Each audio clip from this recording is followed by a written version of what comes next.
This podcast is a member of the Place to Be Nation family. Visit us at placetobenation.com, the only place to be in your pop culture world. All right, let's get it going right here and right now. This is Diamond Conversations, and you're listening to a brand new Diamond Conversations exclusively here on the Place to Be Nation podcasting network. If you didn't know by now, my name is Ian, and every single week I sit down and we have a chat about something having to do with the world of baseball. And today, very, very happy to be joined by a longtime Major League Baseball veteran, reliever extraordinaire, one of the most intense guys I ever watched play the game, the one and only Mr. Kyle Farnsworth, joining the show today. Kyle, how's everything going? Going very well, thank you. Hopefully everything's going well with you. Oh, everything's fantastic. And of course, we're also joined by producer extraordinaire, the man in the middle, Mr. Doug Barclay. So Kyle, we're here to talk about Adrenaline Outdoors. It's a pretty cool company. I've been looking into it since we started talking. Redefining the outdoor experience. Kind of tell us what that is about and what the Adrenaline Outdoors mission statement is. Well, basically, I got met up or joined with Zach from, he lives up in Michigan, and I met him through an outfitting company that I'm partners in. So through Darren, who's the owner of that. So that's how Zach and I met. And I've always wanted to do a hunting show, obviously myself. I've been doing my own filming for my hunts for like the last 10 years. And, it sounds like Zach has the same aspirations and same goals as want to do a hunt show and stuff like that. And the only thing he was lacking was kind of like footage, which I had. So Darren introduced us two together, and we hit it off. And we both have the same plan and goal of just, showing the love for outdoors, how we got started it. My dad showed it to me, and I fell in love with it. I'm passed on to my son, but I don't think he's going to be much of a hunter. But still, it's just a part of family. Just enjoying the outdoors and just hearing stories and stuff like that, and just living life and what God has put on this earth for us. Yeah, and that's the tagline, God, family, and the great outdoors. And I think that that's really great because not only is baseball something that you share with your family, but this is also something that you said passed on from your dad down to you, and then you want to share it. That's a great project and a great company and a great mission statement to get behind. That's really cool. Yeah, it definitely is. It's something that it's kind of maybe has been lost over the years for how much social media and stuff like that people kind of forget is how important the outdoors are, just to get away. You don't have to hunt, you can fish, go in the mountain, just something to go away from all the craziness and just recharge and refresh your mind, because that's what a lot of people need.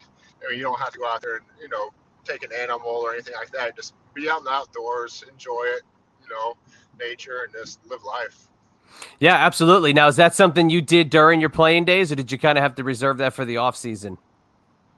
It was hard to do that during obviously during the season. I think, I chose a sport where the main hunting season that I did was after the season was over, in October to November, January, and stuff like that. So, it worked out well. But I know it's something I've, ever since I was little. I think the first time I went hunting was maybe 8-9 years old when I was introduced to it. And it definitely stuck with me. It was when my dad took me. Yeah, so just something I enjoy doing, just being outside, and it's just the way I recharged every off season. One of the things that I needed for myself mentally.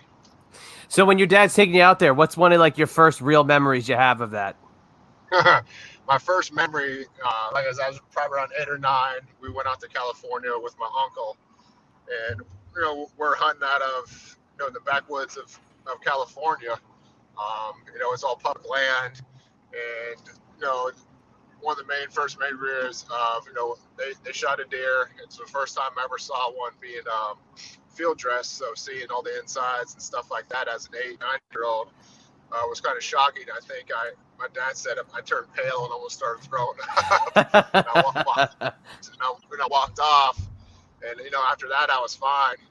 So that memory definitely stuck. And there was one more. So while we're on our way back, or this was during the same trip, my uncle was a law enforcement officer, sheriff. So he noticed some chicken wire in the woods and some PVC pipe running. So we came across a marijuana field. Oh, jeez. so so that was I was like, I had no idea what it was, but now I know. And we went down there and started ripping up the plants and stuff. So now I look back on it. I mean, if the owners would have come at that time, that probably would not have been good. so the crazy outdoors. That must be something if there's any animals wandering out behind the marijuana field. Those animals don't know what kind of party they're about to be into there. Exactly. But that's great again, and that kind of goes back to, same what that mission statement is about family being a huge emphasis. So having, a baseball career and hunting being just not even hunting, being outdoors, being such a big part of your life. Talk about the Diamond and how that was. And was that like your second home outside of the, the backwoods? Was the mound your other home when you needed to blow some steam off? Yeah, most definitely, because you're able to be pretty proud to say, pretty much an asshole. So you're allowed to be. So, I mean, if you don't have that killer instinct of, I don't care who you are, I'm coming at you no matter what. It's hard to survive in that, in any professional sport. You have to know that you're better than, and go out there with a chip on your shoulder and go at it 100%. So, that was just something I enjoyed doing, competing, since day one, and be able to do it at that level, it just intensified everything. And it's just awesome the way, I was very fortunate in my career to play as long as I did. And, this is something, as soon as you walk across those white lines, you got to flip that switch. But then when you come off of it, you got to be able to turn it back off. Right. And that's tough for some people to do. And but it's part of the game. Like I said, I loved it. Yeah, and like I said at the top, one of the most intense players that I ever met, and that's not a knock. That's the kind of ball player I want to watch and see the guy who, when I know he steps up there, he's not going to take any guff or any kind of crap. He's going right for the, for the jugular. He's going for the W. And that was always something. Now, watching you across town, when you were with the Yankees, I'm a Mets fan. We won't get into the Mets. We won't get into the Mets today while you're driving because we don't want you to have any bad memories come up. But seeing you, toe the line and that intensity, how much of that was a factor in your game day in and day out? I mean, not so much in the daily aspect of it. Just pretty much when I came to the field, I knew when to turn it on, when to turn it off, for the most part. But it's just something that you learned over the years, and how to learn how to channel it and do it in the right way, and not be destructive. But that intensity kind of fits the places you played, like Chicago, New York. Those are places that's the kind of ball player they want. They want somebody that they know has accountability when they take that ball and they get out there. So did you kind of feel that by the markets that you played in and the teams you were with? No, I didn't think that was just my mentality from day one. So it didn't matter to me what team it was. And that was just my mindset of, when I get this ball, I'm coming at you 100%. I'm going to get you, you're going to get me. So that's what it was from day one all the way to the last day I played. So I didn't change my mindset, what team I played for, because, that just wasn't me. I did it. That was just my mentality from day one. Whatever team it was, I'm going to protect my guys. I'm going to give you 100%. Whatever happens. So you drafted by the Cubs in 94. You get to the show in 99. So what's that first experience like getting to Chicago, Wrigley Field, being a part of that team with that history? What was your first impressions of Major League life? I still didn't think it was real. And even some days now, I still can't believe I was able to do that. Just be able to see the guys that, a lot of them you saw on TV, you always hoped and dreamed that you wanted to be able to play at that level and on that stage, but let alone be able to same clubhouse with some of them, and and actually being able to compete with them. That's the other thing. It's cool to get there, but be able to compete and be able to beat those guys that you watch. That is like, okay, wow, I've made it now. So this is it's kind of just still, in awe of what I was able to do and for what guys are able to do when they get to that kind of level. dedication to their hard work and not giving up and just having a dream and go for it. Yeah, absolutely. One of the questions I love to ask about that first, stint up for any kind of ball player coming up from the minor leagues, who's the first guy you meet when you get to the stadium? I honestly can't remember, but I'm probably because when I got called up, I pitched down at Marlin. It might have been Joe Robbie at the time in '99 because that's when I opened up against the Marlins down there and got the win. So, it might have been a security guard, the first person I came across. I'm not sure. Either them or probably a clubhouse guy. But besides that, the main probably one of the first main people you see is the manager. Manager go in their office and they welcome you in, they talk to you, and they pretty much say, "Okay, kid, go get them." Yeah, and of course, you want to get past the security guard. You want to make sure they let you in the building. So if you get past him, he's the gatekeeper to the real action. He's the guy you got to impress the most, and you don't even know, he doesn't know who you are. But so you get there, how about a coach? Is there somebody that was kind of like a mentor to you when you first arrived, or a player, a teammate? Terry Mulholland was huge. He took me under his wing, helped me out a lot, tried to teach me the best he could.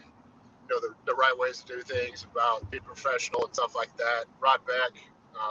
Oh yeah. Rest his soul. Him. Those teammates back then. Sammy was even good to me. I mean, everybody was great, but certain guys, went out of their way, to help me, and I can't thank them enough. Yeah, and that was a huge year for the Cubs because that was a wild card chase. That was a wild. That was a night. I'm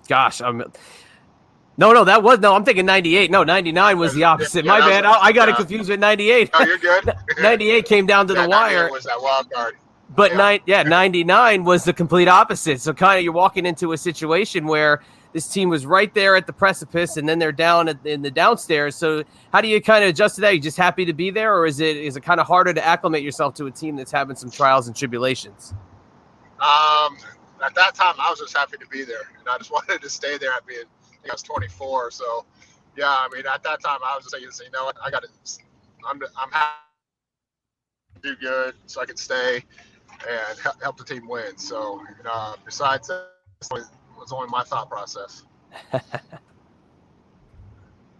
Doug, are you still with us? Yeah, so Kyle, Doug here.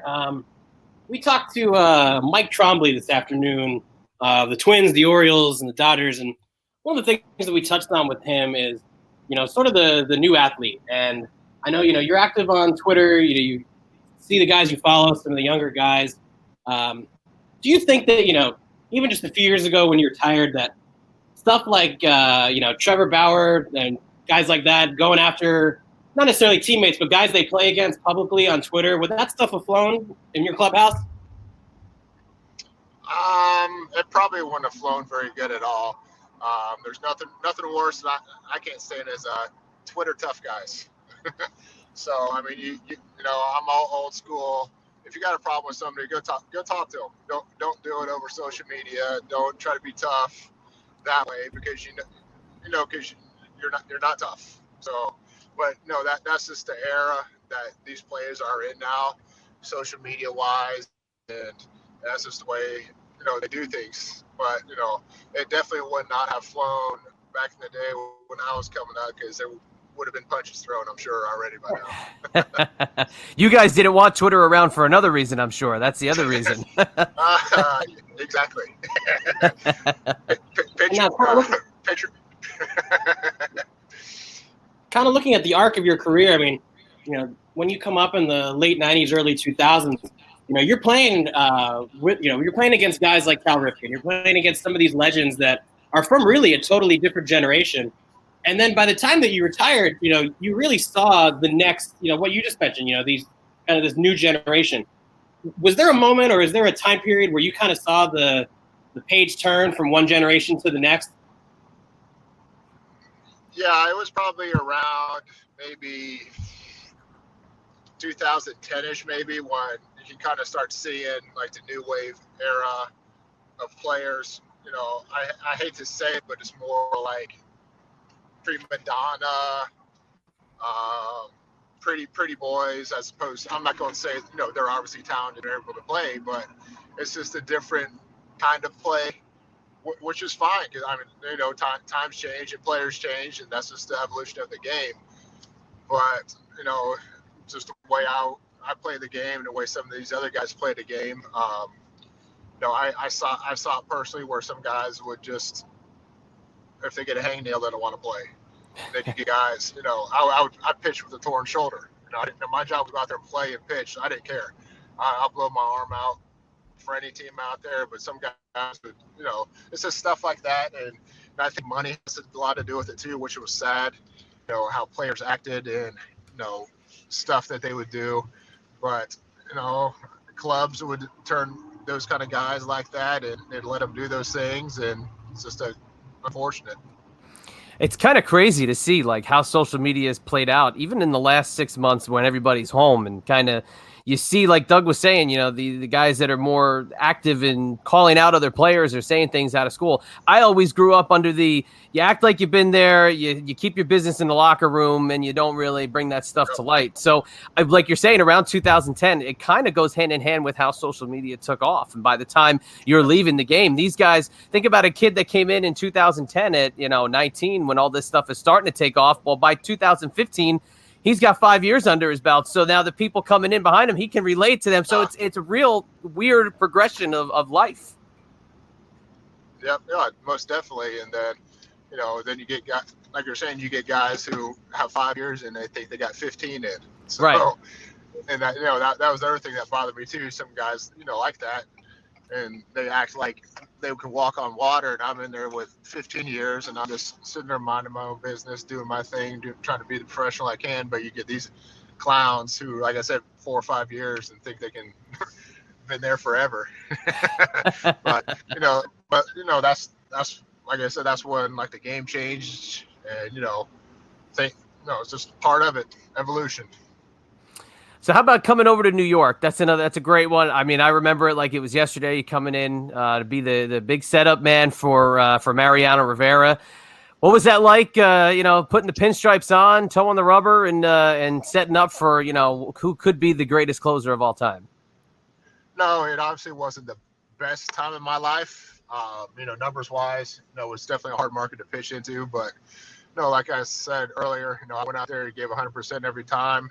Things didn't go as well as I wanted to, but to be able to, say I was able to pitch with the Yankees, this organization they are, I can be more blessed and happy, and to be able to pitch, in front of Mariano and just be part of that organization and town. So, I've been very fortunate to play for a lot of great organizations. That definitely was one of them. So, but, every team I played for, I gave 100%. Yeah, it was an interesting time in New York, to say the least. And, there were – look, I'm no Yankee rah-rah guy. So, I mean, I was just watching the games. That's all I can really say about it. But, again, like it just, to me, you fit what would be kind of like in the realm of the prototypical Yankee, of a guy who really can, wears hard on his sleeve and win. And that's, that's something that at least I'll give the organization's history, that it produces a winning mentality. It's just an interesting era. That, let's just put it that way. Yes, it was. So, but that's the way it was. And again, we won't go into the other New York team. We'll just stay away from that. I didn't mind the Mets when I was over there for my short stint. It was a good time as well. It was a great time, but see, the interesting part was the departure, because as a fan and watching it, it was a joke. Yeah, it was just and I can say it like this again, just talking about the veteran status. I just didn't like, as a fan, seeing how a veteran was being treated, and a guy who could influence what was this younger crop that was coming in, and it was I hate to say it was a shit show the way you were treated on the way out. Oh, trust me, I let them know. And yeah, that new rule of the 60-day or whatever bullshit it was, I'll call it the way it is, because it is. Right. That it's 45 days where they did that to me on the 43rd day, basically saying that I wasn't producing enough because they don't want to pay me my $1 million base salary. So just as a veteran, just tell me, at respect, hey, we don't want to pay you this, so we're going to go with someone younger. Just do that, and I'll have more respect for you than you fucking lied to my face. Sorry for my language, but No. I'm still bitter about that. I like it. So were you a big Adani Echeverria fan last year? Yeah, I was just gonna say that. What happened? They did the same thing to Adani Echeverria last year, right? The day before he was due to get the contract, they released him. So what's he do? He goes to Atlanta, and he stuck it to them all throughout August and all throughout September. It was remarkable. It was the same exact thing that they did to you. Yeah. I can't believe that's so disrespectful. I mean, I don't want to say this. It's just awful how they do that to people. So I wonder why some players get mad. I'll say this: your speech. If I was to, what you said on the way out, I would equate it to the Rick Vaughn speech in Major League before he finds out he was going to minors. But when he yells at them and throws the ball, that's what I picture it just from an outsider's point of view. Yeah, I try to handle it the best way I could. Oh, absolutely. No doubt. All right, I'm going to hand it to Doug here. Doug's going to hit you with some stats before we get into the wrap up. Some really, he likes to pull out some obscure ones, so I hope you're prepared. Yeah. So in going through, your history, Kyle, you really handled a lot of, some of the best hitters of your era quite well. And a couple of them are coming up, when I go to your, some of your all-time numbers, off the top of your head, Kyle Farnsworth trivia. Do you know who you struck out the most times in your career? Adam Dunn. Adam Dunn, 11 strikeouts. Wow. He hit. Good work. Number 2, there's one other player that you struck out more than 9 times, 10 times in your career. Hall of Famer. Do you know who it is? More than 10 times. You said a Hall of Famer? Hall of Famer. He took you deep once. He struck him out 10 times. Oh, Griffey. Nope. No, I know he took me deep once. Craig Biggio. The Biggio? Absolutely. Yep, Craig Biggio. But you look through your numbers. A guy like Mike Piazza hit 154 off you. Torrey Hunter, maybe a Hall of Famer, 158. You go down the list. Jeff Bagwell, 182. David Ortiz, 0 for 11 with 6 strikeouts. You never got a hit off you. Did you, when you're playing the best guys, the best talent out there, does it jack you up a little bit more? Yeah, after I don't remember when I started kind of noticing those numbers, but when I did, I mean, with facing those guys, my mindset was, I'm coming after you versus me, and whatever happens is going to happen. I know it's kind of a cliche, but it seemed like all the little slap hitters wore me out, though. Well, that brings us to the next question. Do you know who had the most off of you? He's a slap hitter. Had the most hits. 9 for 20. Never took you deep. 4 RBIs, 2 Ks. Hit 450 off you. 9 for 20. Mark DeRosa? Not Mark DeRosa. Orlando Cabrera. Cabrera. I was going to guess him next. Yes, I hated both of them. Mark DeRosa when did go. He went 4 for 5 off you. But there's that's on the other end. We do a lot more on the other side. Yeah. So those pesky slap hitters. Anything else, Doug, before we wrap it up? Yeah, no, I just wanted to ask him. We talked a little bit about the Mets. I was wondering, if you've been following some of this stuff with A-Rod potentially, becoming the next owner of the team. It's a guy that you played with. If you have any thoughts on that, A-Rod, the businessman. No, I haven't really been following baseball too much, but if he wants to do it, I mean, he obviously has the ability and I guess money if he wants to do it. But as far as a player wise, I love watching him play. I mean, when he came to the field, he was all business. He had one goal in mind, that was to win. So I mean, to have an owner or have that kind of mindset, like Derek down in Miami. Same thing. They came in to do one thing as a player, and that was to win. They have the mindset to do it, the ability to do it, and to be able to have an ownership that's actually been there. I'm not knocking any owners who've never played before, but to have an owner, partial owner or whatever, who's played the game before, I think it could do wonders for a team and stuff like that, just to be able to know that, okay, we have someone who's in charge that knows what it's like, know the grind, know that days of, the in and outs of every day. So, it definitely couldn't hurt, that's for sure. Hey, he could have been playing there since 1999 or 2000 when they made up the stories that they couldn't bring him in because of X, Y, and Z. So by the team, that'll get him. Yeah, exactly. That's wonderful. All right, well, we're going to head into the wrap-up here. Of course, we were talking about Adrenaline Outdoors before. Please, we're going to give you the floor once again. Tell the listeners of Diamond Conversations a little bit more about it, where they can find information on it, and wherever they can find you, because you're a very active social media participant, and that is very cool. So, the floor is yours. Please share with us. Yeah, so we're just starting up Adrenaline Outdoors. We're on Facebook, Adrenaline Outdoors, on Twitter. Same thing, Adrenaline Outdoors 1, I believe. So we're just trying to get ready for this new season coming up and getting some videos up and done and cut and edited and stuff like that for viewers to watch, just to share our passion, for what we enjoy doing outside of playing baseball, and just sharing it with our family. Like I said, God, family, and country. So, just what a lot of Americans love and enjoy, and being outside and everything like that. And then, my normal Twitter, and I believe is this at 24/7 Farnsworth is my Twitter. Then the Kyle Farnsworth is my Instagram. So, I interact with fans on both of them. So just try to, enjoy it. Yeah, you share a lot of great stuff, getting to see your son and how he's progressing, and it's very cool. So, you got fans in the Diamond Conversations universe, that's for sure. And we appreciate you. Appreciate it. Coming on tonight, and that's going to be the end of the show here. If you want to follow me, it's at Chad EMB. For the man in the middle, it's at Doug Barclay 17, and for the show, it's at Diamond Conversations. This was Kyle Farnsworth, and for this time on Diamond Conversations, we're out of time, so we'll see you next time. Promotional consideration paid for by the following.